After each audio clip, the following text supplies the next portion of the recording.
Ma arvan, et minu amet on mulle kõige rohkem õpetanud, et kuidas teiste inimestega arvestada ning meeskonnas toimida.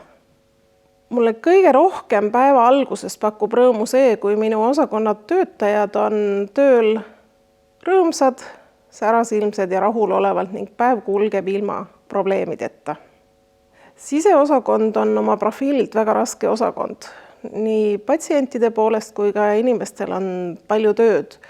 Ja kõige soema või liigutavama tunde tekitab see, kui töötaja, kes on korra mingitel põhjustel meie juurest töölt ära läinud, tuleb meile tagasi tööle. Ma arvan, et minu kui õendusjuhi ameti juures on kõige olulisem ülesanne see, et panna oma meeskond toimima nii, et nii patsiendid kui personal oleksid rahulolevad.